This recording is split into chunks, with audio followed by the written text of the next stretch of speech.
Hello friends, welcome to physics fact by Abhishek Seth. दोस्तों, आज मैं किसी क्लास को लेने नहीं आया हूं। सिर्फ सबसे पहले मैं उन अभ्यर्थियों को जो 60-65 के उसमें कटाव के समर्थक थे, उन सभी को मेरी तरफ से बधाई हो। आज उनकी मेहनत जो है रंग लाई है। काफी दिनों से लगातार जो 16 माह से उनका जो प्रयास था, लगातार उसके प्रति जो उनका डेडिकेशन था, उसको आज कोर्ट ने भी माना और कोर्ट ने भी जो है 60-65 पर भर्ती कराने के लिए सख्त निर्देश दिया है और बोला है कि आप इस भर्ती को क्या करिए कि 3 महीने के अंदर कंप्लीट करिए। तो मेरे हिसाब से भी ये जो भर्ती है, अगर ये 60-65 पे होती है तो बीटीसी और बीएड वाले जो आगामी स्टूडेंट हैं उनके लिए भी काफी ये अच्छा एक क्या है, एक कह सकते हैं एक मतलब एक रास्ता हो जाएगा, क्योंकि उन्हें भी क्या करना पड़ेगा कि जो शिक्षा मित्र हैं उनसे जो उनका वेटेज है उस वेटेज से ऊपर भी उठने का उनको मौका मिलेगा। तो ये कहीं ना कहीं हम लोग के दिशा में या हम लोग के बीएड या बीटीसी के लिए एक पॉजिटिव रिस्पांस है और ये कोर्ट का एक अच्छा फैसला है। हम सबको इसका समर्थन करना चाहिए। और मैं कुछ आगामी परीक्षाओं में जो मतलब आगामी शिक्षक भर्ती को ध्यान में रख कर रहे हैं तैयारी, मैं उनके लिए कुछ यहाँ पर दिशा निर्देश करूंगा। किस तरीके से क्या स्ट्रेटेजी बनाएं, क्या तरीका आजमाएं, क्या मतलब पढ़ें, क्या कैसे करें, मतलब उन्हीं सबको ध्यान में रखते हुए मैं आया हूं। तो बात स्टार्ट करने से पहले मैं सबसे पहले यही आपसे कहूंगा कि यानी जो भी मेरे साथ अभ्यर्थी 60-65 जुड़े थे, यानी जो हमारे फ्रेंड्स हैं या हमारे जो स्टूडेंट हैं जो उनमें भी 60-65 थे, उन सभी को सबसे पहले तहे दिल से बधाई। और शायद आप सभी को भी पता होगा कि मैं भी इस भर्ती में हूं, तो शायद कहीं ना कहीं जो है मेहनत रंगत लाई है और ये एक अच्छा जो है कह सकते हैं एक संदेश है। तो हम ये कह सकते हैं कि अगर कभी आगामी समय में भी, क्योंकि आपका अगर पहला या दूसरा होता है तो आप थोड़े घबरा जाते हैं, लेकिन आगामी परीक्षाओं में भी कभी ऐसा होता है कि कोई भी भर्ती प्रक्रिया जाती है कोर्ट में तो आप घबराए नहीं, क्योंकि उसका तो होता है लेट जरूर होता है लेकिन जो होता है सही होता है। यानी हम लोग कह सकते हैं सत्य की ही जीत होती है।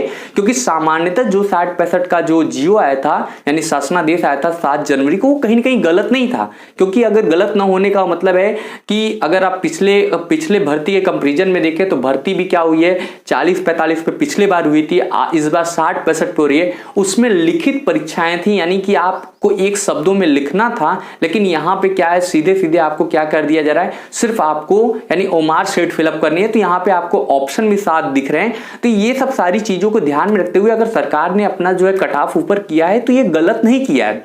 और चूंकि एक चीज और आप ध्यान रखिएगा, इसमें कंडीशनल अप्लाई किया है। कंडीशनल अप्लाई का मतलब होता है कि आप जो 60-65 यानी जो है परीक्षा के बाद जो कट ऑफ लगाए हैं वो सिर्फ इसी भर्ती के लिए मान्य होगा, अन्यथा किसी भर्ती के लिए मान्य नहीं होगा। ये कंडीशन लगाकर दिया गया है। तो इससे आपको घबराने की जरूरत नहीं है। आगामी जितनी भी परीक्षाएं होंगी उसमें आपको कट ऑफ पहले निर्देशित किया जाएगा। इसमें न निर्देशित करने का मतलब यह था कि अगर वो 60-65 लगा देते तो ऑटोमेटिक भर्ती शुरू होने से पहले ही कोर्ट में चली जाती। तो इसी सबको ध्यान में रखते हुए सरकार का जो मतलब जियो आया वो 7 जनवरी को आया, जिसको हम लोग कह सकते हैं कि एक सही आया। ऐसा भी नहीं है कि अगर आप 150 नंबर का पेपर लेते हैं उसमें आप 90-97 नंबर भी नहीं प्राप्त कर सकते। तो ये जो है चीजें क्या होती है, अगर आप अभ्यर्थी हैं, लगातार आप अपने कार्यों में या अपने परीक्षाओं में लगे हुए हैं, तो आपको इतना नंबर तो मिनिमम आप ला ही सकते हैं कि 60-65% भी नहीं लाते हैं तो आप क्या है कि एक परीक्षा को फेस करने के लिए भी आप तैयार नहीं हैं।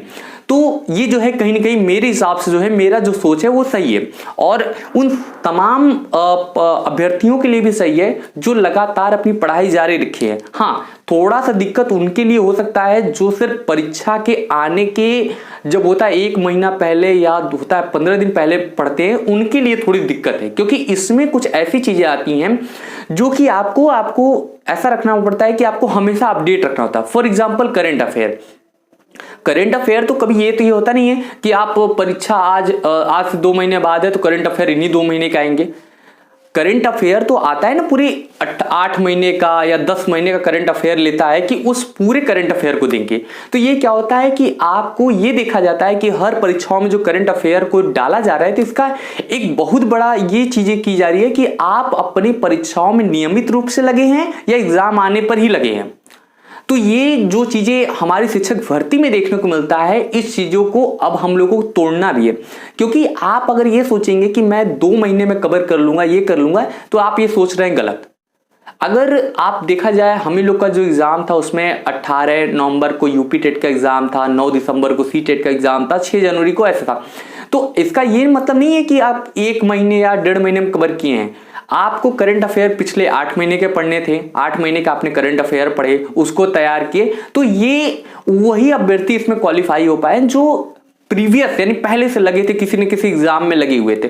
तो शिक्षक भर्ती में जो एक गलत प्रक्रिया चलती है, शिक्षक भर्ती में सोचिए कि अगर आपका 150 नंबर का पेपर हो रहा है, 150 नंबर में आपको यानी बिना आपको सिर्फ यानी ये 150 नंबर का पेपर है, उसमें से आपको 90 या 97 नंबर प्राप्त करना है, उसमें भी लोग नहीं प्राप्त कर रहे हैं। तो इनमें कहीं ना कहीं उनकी एक बहुत बड़ी खामी यह है कि वो लगातार प्रयासरत नहीं है, वो लगातार नहीं पढ़ते।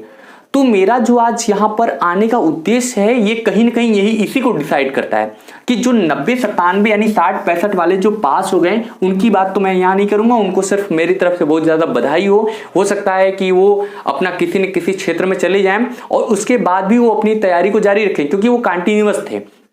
तो ये तो बात होगी अलग, लेकिन जो आगामी परीक्षाओं के लिए जो अपने आप को तैयार करें, मेरी बात उनके लिए है कि अगर आप लोग अपनी तैयारी कर रहे हैं और आप नियमित नहीं होते हैं, सोच रहे हैं कि अगर भर्ती जब आ ही नहीं रही है तो हम क्यों तैयारी करें, वो आपके लिए थोड़ी सी गलत चीज है।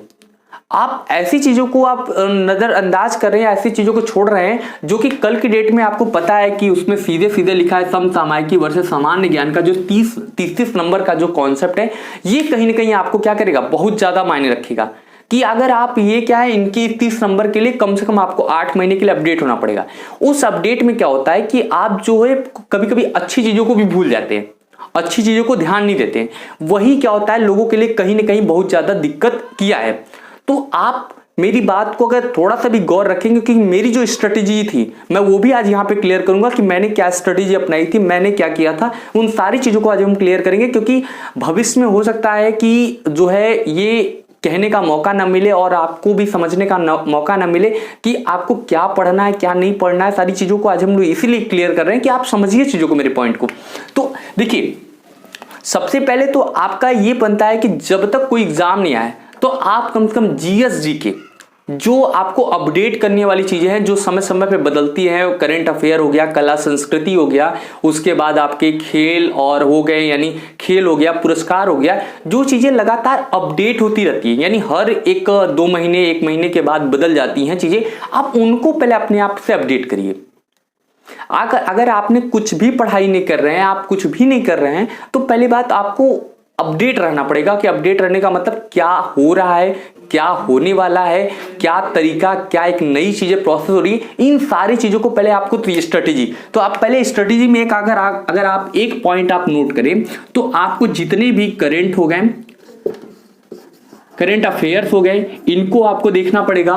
मतलब इनको भी क्या करिए, एक अलग से आप कॉपी बना लीजिए, एक कॉपी बना लीजिए। उसमें क्या करिए कि पर डे का मान लीजिए अगर मेरे पास आपके पास सुबह में 10 न्यूज आया, 5 न्यूज आए, उस न्यूज में क्या करिए आप 2-4 न्यूज छाट लीजिए जो आपके लिए इंपॉर्टेंट हो, उनको छाटिए। अदरवाइज जो है आपके वीकली न्यूज आते हैं, उस वीकली न्यूज में से 1-2 न्यूज छाट लीजिए। मतलब आप एक कॉपी करंट अफेयर के अलग से बना लीजिए, उसमें जो आपको इंपॉर्टेंट क्वेश्चन लगे उनको आप नोट कर लीजिए। यानी जो चीजें नई हो रही हैं या कभी कभी जो कुछ महिलाओं से रिलेटेड होता है, जो प्रथम महिला, इस तरीके का जो कॉन्सेप्ट आता है, इनको आप जरूर नोट करें अपने कॉपी में। ये आपकी पहली स्ट्रेटेजी होनी चाहिए कि आपको करंट अफेयर से अपडेट रहना है। और करंट अफेयर से अपडेट रहने का मतलब ये होता है कि आप कोई भी किसी को पुरस्कार जैसा भी मिल रहा है या किसी को कोई भी अभी खेल में किसी की रैंकिंग अच्छी हो रही है या कौन सा देश शीर्ष पे पहुंच रहा है या कोई भी इंडेक्स आता है तो उस इंडेक्स में क्या परिवर्तन हो रहा है, तो आप पहले तो एक स्ट्रेटेजी आप बना लीजिए कि आपको इतना चीज आपको वर्क करना है। ओके, चलिए हम कुछ पॉइंट वाइज ही बात करेंगे क्योंकि पॉइंट वाइज बात करने में आपको थोड़ी सी सहूलियत हो जाएगी। चलिए हाँ, थोड़ा सा मैं यहाँ पे जो लिखा उसको मैं क्लियर कर दूं कि ये जो मैंने लाइन पहले आपके लिए बोला कि सभी 60-65 वाले अभ्यर्थी को जो है बधाई हो और आगामी परीक्षाओं में क्या रखे तैयारी, बीटीसी बीएड वाले जरूर देखें। तो ये पॉइंट मैं यहाँ पे आपको क्लियर करा रहा हूं। जैसे आप देखिए क्या होता है कि जहां पर लोग गलतियां करते हैं, मैं वही गलतियों को आपको बस क्लियर कराऊंगा कि आपको क्या मतलब क्या ध्यान में रखना है। पहली चीज जिसे इंडेक्स वाला हो गया, इंडेक्स वाला क्वेश्चन आप जानते हैं कि कुल ले दे के 15-16 इंडेक्स है। अगर इस 15-16 इंडेक्स को आप तैयार कर लेते हैं और लगातार करंट अफेयर से आप जुड़े हैं तो इंडेक्स के क्वेश्चन गलत नहीं होंगे। एक चीज क्लियर, आपने 15-16 इंडेक्स लिख लिया, ठीक है। उसके बाद क्या हो रहा है कि जैसे ही कोई नया इंडेक्स आ रहा है आपने उस पुराने वाले इंडेक्स को हटाकर उस नए वाले इंडेक्स को लिख लिया, तो आप एक तो आप क्लियर कर सकते हैं कि आप इंडेक्स से अपडेट हो गए। उसके बाद आप देखते हैं कि जितने भी इंपॉर्टेंट डे आते हैं, सारी प्रक्रिया मैंने खुद मैंने अप्लाई की थी अपने ऊपर, शायद इसी कंडीशन से मैं इन सब चीजों से बहुत जल्दी निकल पाया। जितने भी इंपॉर्टेंट डे होते हैं उनको आप नोट कर लीजिए, उसमें भी हर मंथ के 4-5 इंपॉर्टेंट डे को आप दिमाग में रख लीजिए कि ये हमको बहुत अच्छे से मतलब हमेशा दिमाग में रखना है, रिवाइज करना है, चीजों को ध्यान रखिए। इंपॉर्टेंट डे हो गए, जितने भी संगठन हो गए, यानी आप देखते हैं कि संगठन तरह तरह के हम लोग देखते हैं कि जो भारत से रिलेटेड है, यानी खासकर हम लोग देखते हैं सार्क देखते हैं, बिम्स्टेक देखते हैं, तरह तरह के जो संगठन भारत से रिलेटेड है और जिनका वैश्विक स्तर पे कुछ ना कुछ मतलब उपयोग किया जाता है, उन सारे आप संगठनों को भी एक जगह तैयार कर लीजिए। उन संगठन का आप देख लीजिए हेडक्वार्टर देख लीजिए, उनकी स्थापना देख लीजिए, उनके सदस्य देश देख लीजिए, यानी इस तरीके का अगर आप प्रक्रिया अपनाते हैं तो भी आपका काम हो जाएगा, यानी ठीक है। यानी ऑर्गेनाइजेशन की हम बात कर लेते हैं, ऑर्गेनाइजेशन, ओके।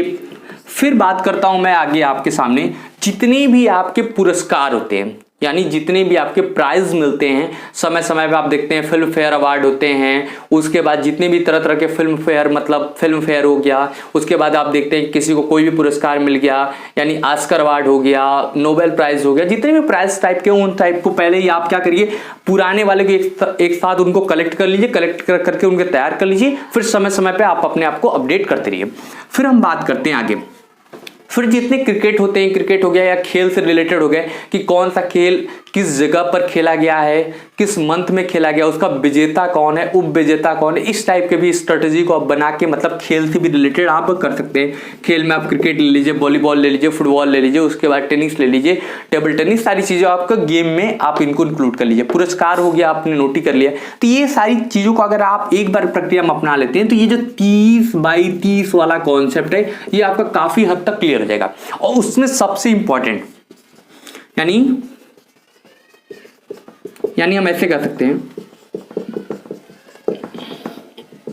कला एवं संस्कृति, जितने भी आपके शास्त्रीय नृत्य होते हैं, लोक नृत्य होते हैं, उसके बाद कौन कौन सी कला कहाँ पे यूज की जाती है, कौन सा जो है त्योहार कहाँ मनाया जाता है, किस मंथ में मनाया जाता है, क्यों मनाया जाता है, सारी चीजों को आप कला और संस्कृति से माध्यम से कोरिलेट कर सकते हैं। कौन सा स्तूप कहाँ बना है, कौन सा मंदिर कहाँ पे, इन सारी चीजों को अगर कोरिलेट करेंगे तो कला और संस्कृति के अंतर्गत भी आपका सारी चीजें जो होगी यहाँ पर क्लियर हो जाएंगी। तो एक तरफ से आपने ये स्ट्रेटेजी बना ली कि कुछ करंट अफेयर के पोर्शन और करंट अफेयर को आप डेली अपडेट करिए। मतलब आपको लगभग ये मान के चलिए कि जब तक ये आपके आगामी शिक्षक भर्ती नहीं आ जाती हैं तब तक इन सबको आप अपडेट करके अपने आप को तैयार कर लीजिए। और उसके बाद जैसे करंट अफेयर बस आप डेली पढ़ते रहिए, आपका काम होता रहेगा। आप क्या करेंगे, एक एक लाइन बढ़ाते रहेंगे, आपका सारी प्रक्रियाएं हो जाएंगी। ओके, अब चलिए, अब हम लोग बात करते हैं जैसे मैथ हो गया। मैथ का आपने एक अच्छे से मतलब पढ़ लिया, एक बुक लेके उस बुक से पर्टिकुलर टॉपिक लेके उसको अपने नोट्स बना लिया, तो आपको बार बार पढ़ने की जरूरत नहीं। बार बार 2 क्वेश्चन इस कॉपी पे लगाए, 2 क्वेश्चन उस कॉपी पे लगाए, 3 क्वेश्चन उस कॉपी, क्या मतलब है, कुछ नहीं मतलब। ऐसे एक कॉपी बनाइए, उस कॉपी पे आप हर टाइप के क्वेश्चन उसको नोट करिए, फिर जब एग्जाम सेशन आए उन्हीं क्वेश्चनों को अच्छे से पढ़ लीजिए, आपका काम हो जाएगा। अब क्यों 20 तरीके से रोज 4 क्वेश्चन यहां से लगाएं, 5 क्वेश्चन यहां से लगाएं, लगाने का क्या मतलब है। आप अपनी तैयारी एक बार कंप्लीट कर लीजिए, फिर अगर आपके सामने कभी वो उस टाइप का एग्जाम आता है, उस टाइप का क्वेश्चन आता है तो आप लगा लेंगे ऑटोमेटिक। यही काम आप हिंदी में भी अप्लाई कर सकते हैं कि हिंदी भी प्रक्रिया को ऐसे यूज कर सकते हैं। एक बार उसका नोट्स बना लीजिए, उसके बाद क्या है, धीरे धीरे बस उससे जितने भी आपके साथ पीडीएफ सीरीज आते हैं या जो भी आपके मतलब वो आते हैं, यानी ऑब्जेक्टिव क्वेश्चन है, तो उन्हें सॉल्व खाली करिए। तो ये सब प्रक्रिया होती है, कम समय में ज्यादा बेटर करने का तरीका होता है कि आप इस तरीके से फॉलो करेंगे तब आप कर लेंगे। उसके बाद साइंस है, साइंस का भी ये स्ट्रेटजी होनी चाहिए कि साइंस को एक बार अगर कोई पढ़ा रहा है उसको अच्छे से, या किसी आपने बुक से या कोई कॉपी से आपने अच्छे से पढ़ रहा है तो उसको अपना नोट्स बना लीजिए, अपने लैंग्वेज में लिख लीजिए, फिर समय आएगा, एग्जाम आएगा तो उसी को पढ़ के दे देंगे। तो ये सब जो प्रक्रिया होती है इन सबको कहते हैं। तब जाके आप एक अच्छा जो है मतलब आप वो दे पाएंगे, अपना रिजल्ट दे पाएंगे। तो ये सब चीजें होती हैं कि आप अगर इन सबको फॉलो करते हैं तब आप एक बेटर वर्क कर सकते हैं और दूसरे से आगे रह सकते हैं। तो तो इन सब चीज़ों को आप अगर आप मतलब एग्ज़ाम में अप्लाई करते, और ये सिर्फ मेरा एक एग्ज़ाम को ध्यान में रख के नहीं कह रहा हूँ, मैं किसी भी एग्जाम को ध्यान में रख के कह रहा हूँ, अगर इतने करेंगे तो आप क्या है, इन सारे एग्जाम को, शिक्षक भर्ती हो गया और यूपी ट्रिपल एससी हो गया, इन सारे एग्जाम को आप ऑटोमेटिक फेस कर लेंगे, कोई दिक्कत नहीं है इसमें, कहीं भी आपको समस्या नहीं होनी पड़ेगी। लेकिन आप थोड़ी सी गड़बड़ी होती है कि एग्जाम आएगा तब पढ़ेंगे, ये प्रक्रियाएं थोड़ी गलत है। एग्जाम आएगा तब पढ़ेंगे, यही चीज आपको पीछे ले जाती हैं। यही रीजन होता है कि बहुत सारे स्टूडेंट टेट नहीं क्वालिफाई हो पाते हैं, बहुत सारे स्टूडेंट सीटेट क्वालिफाई नहीं हो पाते हैं, शिक्षक भर्ती नहीं क्वालिफाई होते। क्यों नहीं होते? क्योंकि उनका ये है कि एग्जाम आएगा तब पढ़ेंगे, एग्जाम आएगा तब पढ़ेंगे। इससे क्या मतलब निकाल रहे हैं कि बस वो है, मतलब उसको भी तो, एग्जामिनर को भी तो लगता है कि एग्जाम आएगा तब पढ़ेंगे, इसका मतलब ये रेगुलर वाला नहीं है। तो कुछ ऐसे क्वेश्चन डाल देते हैं जो रेगुलर जो पढ़ते रहते हैं उन्हीं को आता है, बस उसी में लोग पीछे हो जाते हैं। तो आई होप मेरी बातों को आपने समझा होगा अच्छे से, क्या करना है आपको, आगामी क्या क्या ध्यान रखनी है, इस सबको ध्यान में रखते हुए। और आप भी अपने स्ट्रेटजी पे लग जाइए, अपनी तैयारी पे लग जाइए, क्या मुझे करना है क्या नहीं करना है। तरह तरह के मैंने तरीके आपको बता दिए, तो आप इस तरीके से अगर फॉलो करेंगे तो निश्चित ही आप सफल होंगे। इसी के साथ मैं अपने बातों को यहीं पर विराम दूंगा और उम्मीद करूंगा आप अच्छी तैयारी करेंगे। Thank you.